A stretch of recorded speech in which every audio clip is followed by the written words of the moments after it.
Gandang araw po, 'no, o gabi po sa inyo, ha. Ito na naman si Madam Mamay.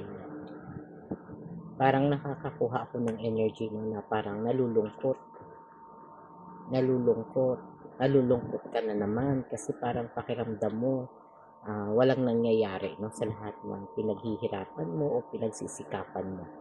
O parang feeling mo ito yung energy na parang paulit-ulit 'no, na, parang nawawala po 'no, sa direksyon yung mga pangarap ko 'pag nangangarap ka 'no, parang lagi na lang nagfe-fail 'no. Kaya itong energy na 'to ay nakukuha ko po 'no, na kung ito yung energy na, nakukuha ko ngayon, eh, nakaka-resonate sa'yo 'no, ito po'y para sa'yo, Kasi dito po 'no, sobra kang nalulungkot, parang tinatanong mo lagi ang sarili mo kung ano na ba talaga ang gagawin mo o papaano ka magsisimula na parang napakahirap po 'no, ng sitwasyon at ng iyong kalagayan na parang napakabigat po 'no, ng, mga dumadaan na araw at panahon. Oo, yung iba nakukuha mo pero parang habang tumatagal mas lalong humihirap 'no, nagkakaroon ng conflict mo dun sa mga na-program mong mga task para sa sarili mo. Pero sinasabi nga ng The Chariot, no, itong energy na to ay nagpapakita na kailangan mo maging matatag, no?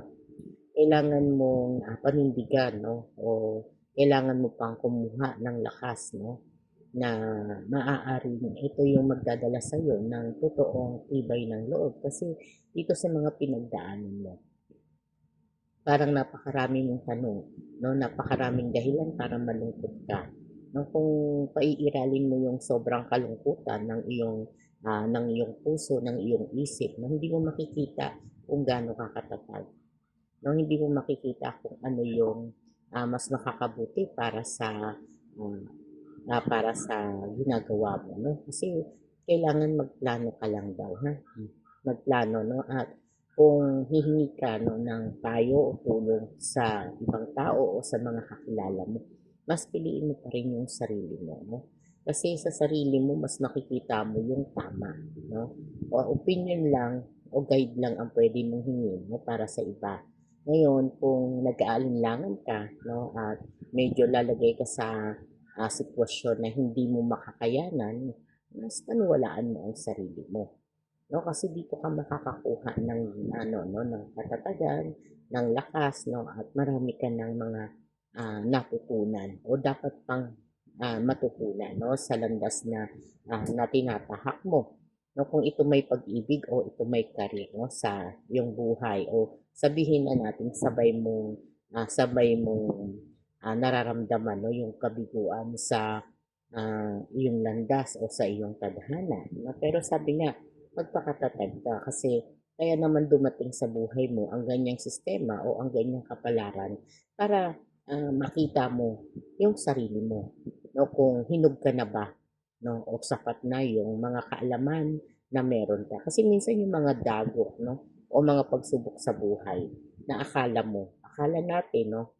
Ay talagang nagiging kabiguan mo, no? Pero ang totoo, yung mga pagsubok na dumaraan sa buhay natin o bilang mga tao, ito yung nagbibigay sa atin ng aral, no? Para matuto tayo, no? Para matutong bumangon, matutong kilalanin ang sarili, no? Matuto kung hanggang saan lang ang limitasyon, no? Ng pag-ibig, ng pangarap, ng lahat ng mga pwedeng nasa paligid mo, no? Kasi kailangan mong makita o mas kailangan mong magtiwala sa kayahan mo, no? At sa iyong dedikasyon, no? Bilang isang tao o bilang isang leader ng sarili mo, no?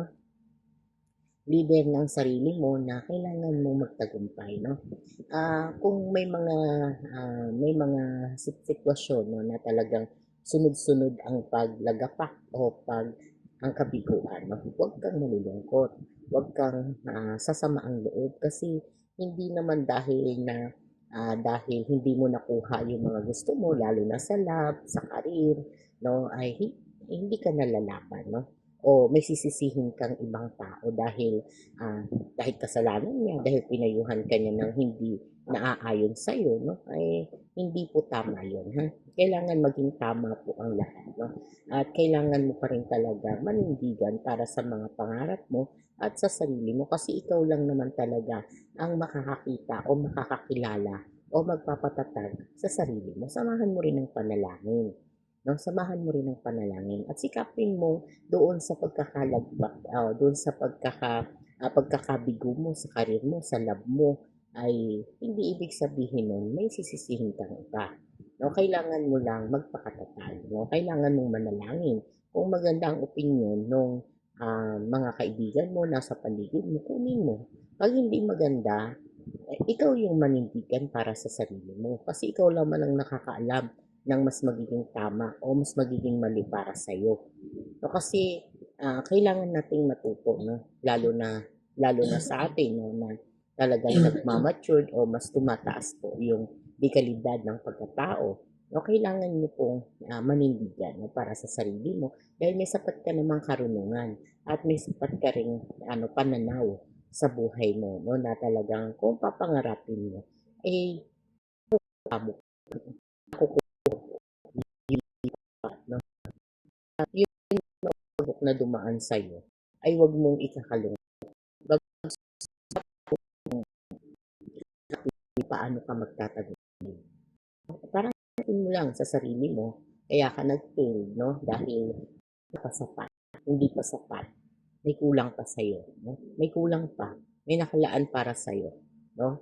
Yung mga hinanakit, no? O sama ng loob na parang nagtampo ka, nanlumo ka, dahil hindi natupad yung pangarap mo o gusto mo. Minsan kasi, kahit hilingin natin, gustuhin natin na ibigay sa'yo ng Diyos yung mga hiling mo o yung mga nais mo sa buhay mo, hindi na ang kaya ang ginagabayan kayo, pa rin po ang sunod. Kaya sinasabi sa inyo, manalangin kayo, humingi kayo ng awa sa Diyos. No? Kasi ito yung kailangan natin sa panahon na to. No? Dahil tayo dito, no, sa energy na to, nakakakuha ako ng kakulangan. No? Parang sinisisi mo, sinisisi mo, mga gagawa sa iyo. Hindi po, no? Kailangan mo pong pagdaanan, no? Para magkaroon ka po ng tinatawag na pananampalataya. No? Kasi ang Diyos po, mas yan kaysa sa atin. Kahit gustuhin natin, hindi nalakaan na para sa atin. Gising din mga pananampalataya. Hindi sa namumutan natin. No? Kaya naman natin sa panahon na to na hindi na uso yung naniniwala sa Diyos, hindi uso yung nagtitiwala. Pero po ako, no, mamay, isa po ako sa mga buhay na po na ako'y kumikilos. No? Gumagawa po yan ng paraan, no? Para magpatay kayo. Ha? At hingin nyo lang, no? At patunayan nyo sa sarili nyo, patunayan nyo po, no? Na kaya nyo yan. Ng pagbuk may lang, ha? Kung hindi man po nagtagumpay sa love and career mo, no? Ngayon, maaari pong sa susunod na panahon, mapapasayo na yung mga hiling mo, no? Samahan mo lang ng ha?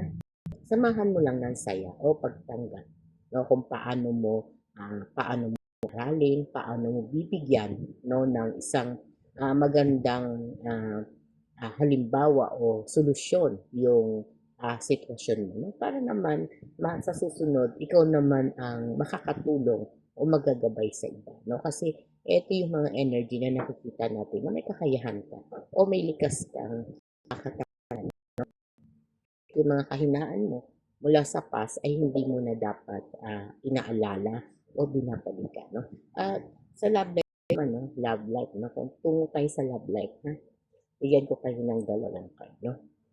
Kung sa love life at paulit-ulit naman at masyado nang mahaba yung paghihintay mo, no? Eh, sikapin mo na, no, na talagang mag-move on.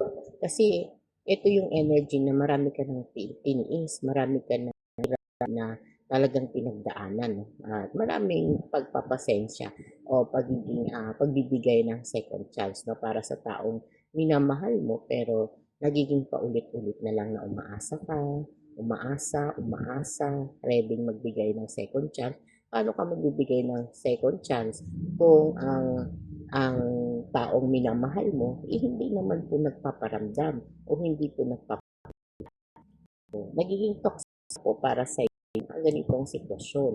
No, kaya sinasabi ko ng card natin, no, pag hindi nakalaan para sa no, talagang hindi para sa kahit naman po ano ang gawin mo, no, kahit ano gawin mo, makaawa, pagmamahal, paghihintay, haba ng pasensya, kung wala na talaga siyang pagmamahal, no? Kasi kung may pagmamahal siya, hindi ka naman niya matitiis. Hindi po niya matitiis na ikaw ay iwanan, matitiis na hindi ka kinakausap.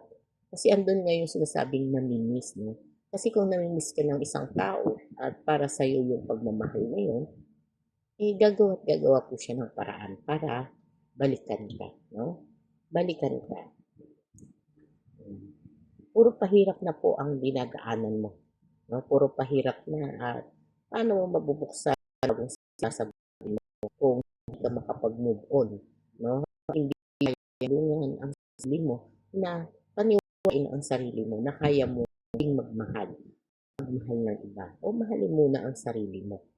No? Dito kailangan mo palakasin. Kailangan mong palakasin ang isip at puso mo at tanggapin kung ano ang katotohanan. Ang nawala ay hindi na babalik. No? Ang nawala ay hindi na kailanman magbibigay ng atensyon. No? No? Kasi dito po no, si King of Wands at saka si Queen of Wands no, ay nagkaroon ng matinding pagkalo at samaan ng loob. Samaan ng loob na to, marami siyang inihin. No? Habang nalalaman ni Queen of Cups, ni Queen of Wands, lalo siyang nasasaktan. No? Kaya dito sinasabi pa rin po nung si Knight of Cups na talagang ito yung nagpapakita po no, na kailangan mong magbago. Kailangan mo nang humanap ng bago. Bago para sa buhay, bago para sa karir mo. Ito yung mga new beginning na papating para sa iyo. No? Na pagsisimulan mo ito, may masaya ka. No? Ito yung mga hinahanap mo. O kaya sikapin mo na harapin ang katotohanan. Ang katotohanan ang magbibigay sa iyo ng kalakasan at bagong buhay, bagong simula. O kaya pang na huwag mawawala ng pag-asa, huwag malulungkot. No? Sa tadhana ng buhay mo at kapalaran ng tao, sa mga at pag pinagpala ng Diyos, no? Makukuha niyo po ang lahat ng bagay. Marami pong darating. No? Kaya kailangan niyo pong magpakatatag, inyo pong bigyan no, ng mas malinaw na atensyon ang mga puso nyo, ang pagkatao nyo, ang sarili nyo. Kung iniwan man kayo ng mga taong mahal nyo sa buhay o hindi nyo nakuha yung mga karir na gusto ninyo, marami pang pagkakataon. No? Marami pang pagkakataon para manindig para sa sarili, para sa bagong simula. No, ito po tinuturo ko sa inyo na huwag mawawalan ng pag-asa. Lahat po ng bagay habang nabubuhay tayo, may pag-asa tayo. Ha? Kahit lumipas ang panahon, hindi ka man mahalin ng pas mo, may darating na darating para mahalin. Na hindi mo kailangan maghintay, magmakaawa, umiyak. No? At ipagmalimos ang sarili no? Sa pagmamahal na hindi naman talaga niya ibinigay para sa iyo. No? Kasi ang lumipas ay lumipas. Iba po ang past, iba po ang future. Kaya sa future na ito, hanapin mo ang para sa iyo. No? Para magkaroon po ng bagong simula at maging masaya ka naman no? Sa iyong buhay.